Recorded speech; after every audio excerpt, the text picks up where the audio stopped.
My fiancée publicly humiliated me at our engagement party, so I called off everything and let her face the consequences, lone and broken. I'm a 31-year-old guy. And for a while, I truly believed I'd met the woman I was going to spend my life with. I've never been flashy or rich, just a guy who worked his way up from nothing. My parents ran a small grocery store, and I learned early that every dollar meant sweat. I took pride in that. By the time I hit 30, I had a steady job, a small but comfortable apartment, a quiet sense of peace with the life I'd built. Then Sophie walked in. We met at a charity gala my company sponsored, one of those events filled with suits and polished smiles. She was radiant, confident, the kind of woman who turned heads without even trying. When she started talking to me, I honestly thought it was a mistake, but she laughed easily, asked about my work, and told me she admired people who stay grounded. That line stuck with me. It felt like she saw me for who I was, not what I had. Over the next few months, we were inseparable. She'd tease me about my old car, then say she loved that I didn't care about image. I'd cook her dinner in my small kitchen while she talked about her dreams of starting her own design studio. Her world was glossy, full of high expectations and finer things. But she made me feel like I belonged in it. We talked about marriage often, about building a life that was equal, respectful, real. I thought we meant the same thing. So, 2 years after that first night, I proposed to her at sunset on the pier where we had our first date. She said yes, tears in her eyes. And I swear I'd never felt more certain that love could overcome anything. But I was wrong. The first few weeks after the proposal felt like a dream. Sophie showed off her ring proudly, calling me the man who makes her feel safe. My family adored her, and my mom kept saying how lucky I was to find someone so refined yet kind. I believed it too until the wedding planning began. That's when things started to change in ways I didn't expect. It began subtly. Sophie would scroll through social media, showing me posts of her friends' engagements. "Look at Jenna's ring," she'd say with a half smile. "Do you think mine looks smaller in photos?" I'd laugh it off, but her tone carried something sharp underneath. Then came comments about venues, decorations, and the guest list. "We can't have it at your family's community hall," she said one night. "People will talk." I remember asking, "What people?" She just sighed, as if I didn't understand how her world worked. Her parents joined in too polite, but patronizing. Her father once patted me on the shoulder and said, "You've done well for yourself, son." Not many from your background climbed this high. It was meant as a compliment, but I felt the sting behind it. When I mentioned a smaller, intimate ceremony, Sophie frowned. "This is my one big day," she said. "It has to be perfect." I told her we didn't need perfection, just each other. She kissed me, smiled, and whispered, "You'll see. It's going to be magical." But I couldn't shake the growing unease. She started spending more time with her mother and her wealthy friends, often referring to how things are done in her circle. I told myself it was stress, that all brides get a little intense before the wedding still. Every time she looked at me lately, it felt less like love and more like calculation, and I couldn't tell if I was imagining it, or if something deeper was starting to crack. By the 3rd month of engagement, I barely recognized the woman I'd proposed to. Sophie had transformed into someone obsessed with every superficial detail, and every detail seemed to have a price tag that made my stomach churn. The engagement party became her new project. "It's not just for us," she said one night, flipping through a glossy magazine.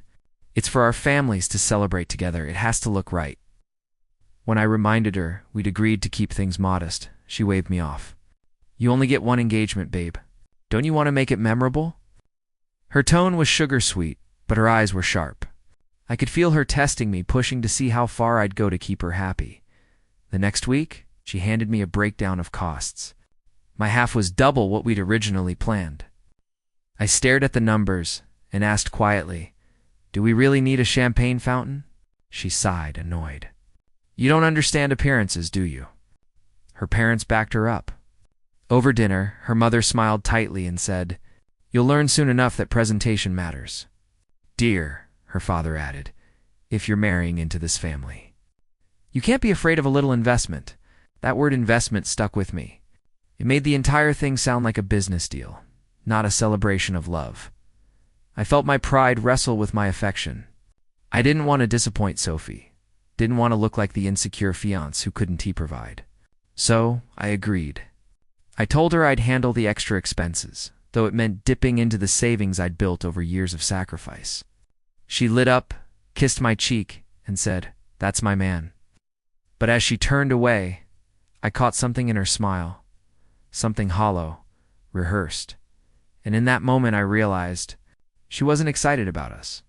She was excited about the show. The night of the engagement party felt like stepping into someone else's life. The venue Sophie chose was extravagant chandeliers, marble floors, waiters in crisp uniforms. The kind of place where a single glass of wine probably cost more than my weekly grocery bill. Guests in designer suits filled the hall, most of them strangers from Sophie's side. Her laughter echoed across the room as she floated between groups, like a queen holding court.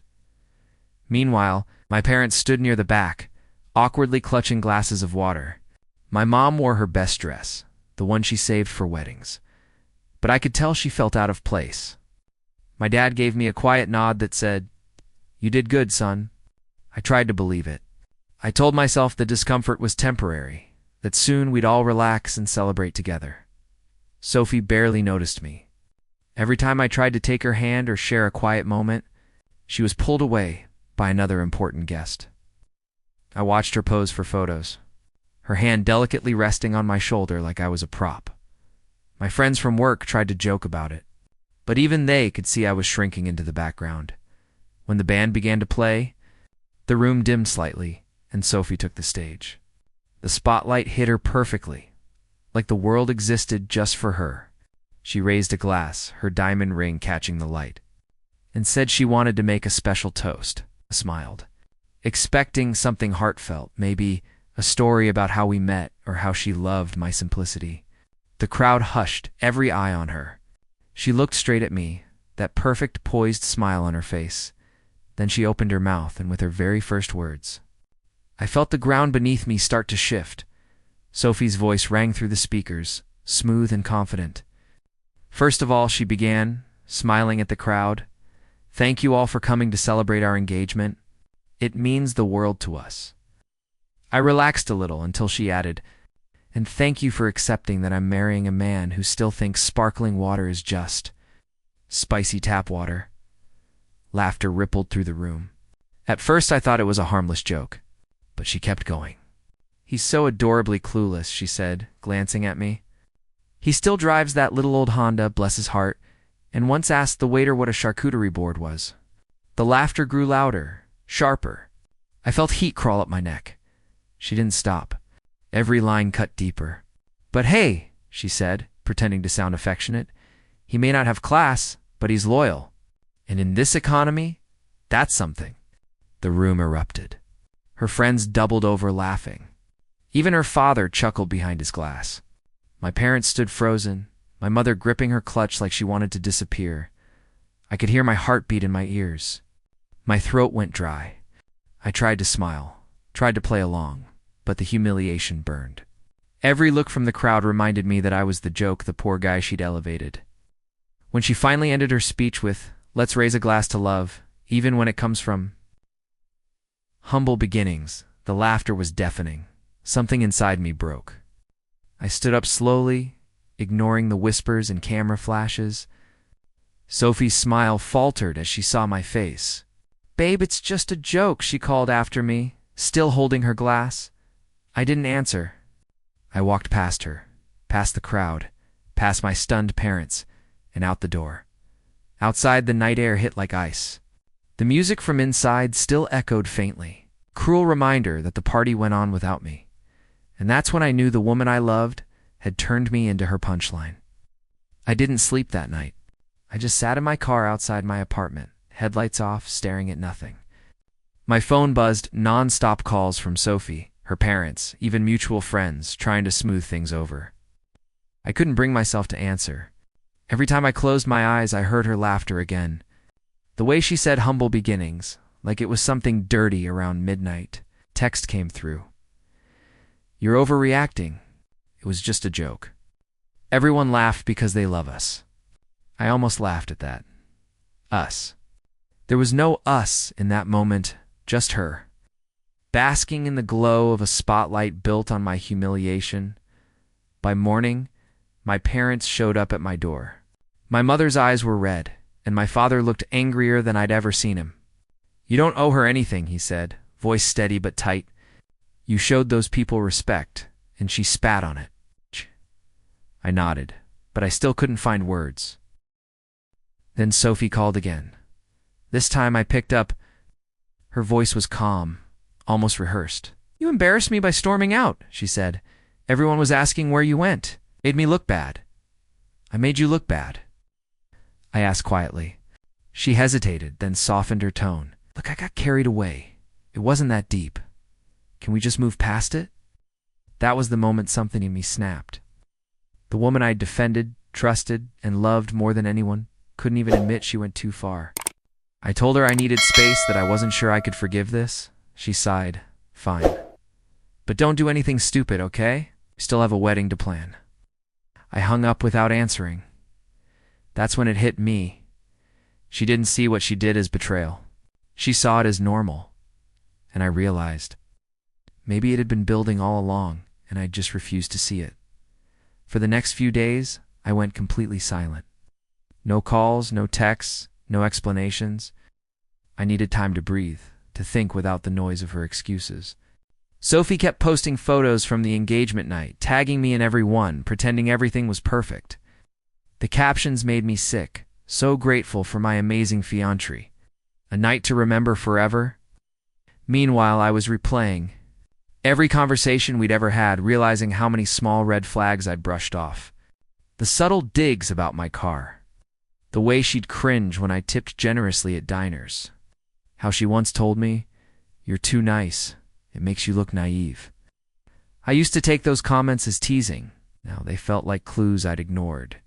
While she paraded our fake happiness online, I got to work behind the scenes. I started contacting vendors and canceling everything tied to the wedding deposits, reservations, photographers. Most were under my name, paid from my account. Each cancellation felt like taking back a piece of myself. When her mother called to check in, the conversation was colder than marble. "We hope this little break helps you realize how much Sophie has done for you," she said. I bit my tongue so hard it almost bled. At night, I'd scroll through our old photos, my heart tightening at how genuine my smile looked compared to hers. The contrast was haunting. I'd been in love, and she'd been performing. Finally, too. After nearly a week of silence, I decided it was time to face her. Not to argue, but to end things for good. I texted her, "We need to talk. Tomorrow. Just us." Her reply came within seconds. "Finally, I'll pick the place." I could almost hear the smirk in her message. She had no idea. This conversation wouldn't end the way she expected. We met at her favorite cafe, the kind with marble tables, quiet jazz, and prices that made you question your life choices. She arrived 10 minutes late, sunglasses on indoors, dressed like she was attending a photo shoot. When she spotted me, she smiled like nothing had happened. "You look tired," she said, sitting down. "Rough week?" I didn't return the smile. "You could say that." She sighed dramatically. "Listen, I know you're upset, but you really overreacted." Everyone thought my speech was funny. "It wasn't funny to me," I said quietly. Her eyes flickered with irritation. "You can't take everything so seriously." "I was just trying to make the crowd laugh. You're not mad about that, are you?" "I'm mad that the woman I love mocked me in front of everyone I know," I said, my voice shaking. "You turned my family into a punchline." She leaned back, crossing her arms. "Oh, come on. Your parents didn't even understand half of it. You're acting like I ruined your life." I pulled out an envelope and slid it across the table. Inside were printed receipts, invoices, and bank statements, proof of every deposit. Every payment, every expense, I covered for the engagement and the upcoming wedding. Her smirk faded as she flipped through them. "What is this supposed to mean?" she asked. "It means it's over," I said. "The engagement, the wedding, all of it. I've canceled everything. You don't owe me anything. I just wanted you to see how much I invested in something you treated like a performance." She blinked, caught off guard. "You can't be serious. I've never been more serious in my life." Her expression hardened. Do you realize how this will look? People will think you called it off because you couldn't handle my world. I stood, leaving the envelope in front of her. They can think whatever they want. I started walking toward the door. Behind me, I heard her voice sharp, trembling. Can't just walk away like this. I didn't turn around. Watch me, I said. For a few days after that cafe scene, I thought the worst was behind me. I felt strangely calm, the kind of calm that comes after a storm, when you're too drained to feel anything else. But Sophie wasn't done. Not even close. 2 days later, I started getting messages from mutual friends, screenshots of Sophie's, posts, cryptic captions like "some men can't handle real women" and "money doesn't buy class." Her parents joined the smear campaign, subtly implying I'd panicked because I couldn't afford the wedding. I ignored it.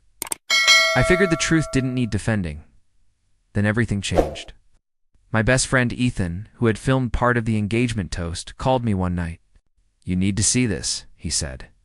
He'd uploaded a short clip from that night, just 30 seconds long, showing Sophie's humble beginnings joke and the audience laughing. He hadn't added commentary, just the raw footage. Within hours, the video started spreading. People were horrified. Comments poured in. "This is cruel. She humiliated him in public. Run, man, run." Sophie's social media, once filled with filtered perfection, turned into a battleground. Her followers started turning on her. By the next day, local gossip pages had picked it up. Headlines like "Bride-to-be mocks fiancé engagement party" made the rounds. Sophie's perfect image was crumbling in real time. Her family's business, a local interior design firm, took a hit when clients began canceling appointments. That evening, my phone rang. Sophie. Her voice was different now. Shaky. Small. "You did this to me," she whispered. "You're trying to destroy me." I didn't respond right away. I just listened to her breathing, her composure cracking. Then I said, calm and steady, "No, Sophie. You destroyed yourself. The world just finally saw it." She broke into sobs before hanging up. For the first time in weeks, I didn't feel humiliated. I felt vindicated. But part of me knew. Ow. This wasn't the end. Not yet. It was late one evening when I heard the knocking. Not a polite tap, a desperate, rapid pounding that echoed through my apartment. I opened the door, and there she was, Sophie. Her hair was messy, makeup streaked, eyes red and swollen. For a second, I barely recognized her. She stepped inside without asking. "You have to make it stop," she said, voice trembling. "The video, the comments, they're everywhere. I can't even go to work. People are laughing at me." I stood still, feeling a strange mix of pity and resentment. "Sophie, I didn't post it. Ethan did. And even if I had, you made those jokes. No one forced you." She shook her head violently. "You don't understand. My parents are furious. Our clients are leaving. My reputation is ruined." She looked at me, pleading. "Please, just tell people we're working things out. They'll back off." I stared at her. The same woman who once laughed while I stood humiliated in front of hundreds. Now, she was crying in my living room, clutching her designer purse like it could still protect her. "I can't do that," I said quietly. Her face hardened. "You're enjoying this, aren't you? Watching me fall apart?" I said, my voice breaking a little. "I just finally stopped letting you use me." She stepped closer, tears streaming. "I loved you," she whispered. "You think I wanted it to go this way?" "You loved the version of me that made you look good," I said. "The real me? You mocked him in front of the world." Silence filled the room. Then she whispered the last thing I ever expected. "You ruined my life." I took a long breath before replying, "No, Sophie, you ruined ours." She turned and left without another word. When the door closed, I sank onto the couch, staring at the empty space she'd left behind. That was rock bottom, not for her, but for me. Because for the first time, I finally accepted that the woman I loved never really existed at all. After Sophie walked out that night, silence became my companion. For the first time in years, there were no texts to answer, no apologies to craft, no performances to maintain. Just quiet, heavy, cleansing quiet. I deleted every photo of us from my phone, boxed up her things, and left them with the doorman at her building. It felt like closing the final chapter of a book I'd been too afraid to end. Meanwhile, the video continued to spread. It hit over 500,000 views in a week, shared across forums and reaction channels. People dissected every second of her speech. The smirk, the laughter, my stunned face. The internet had turned her cruelty into a case study in public humiliation. I didn't comment, didn't explain. I just watched it unfold from the sidelines. Her perfect online image disintegrated overnight. Brands she'd collaborated with dropped her. Old friends unfollowed. Even her own cousin posted, "Guess money can't buy kindness."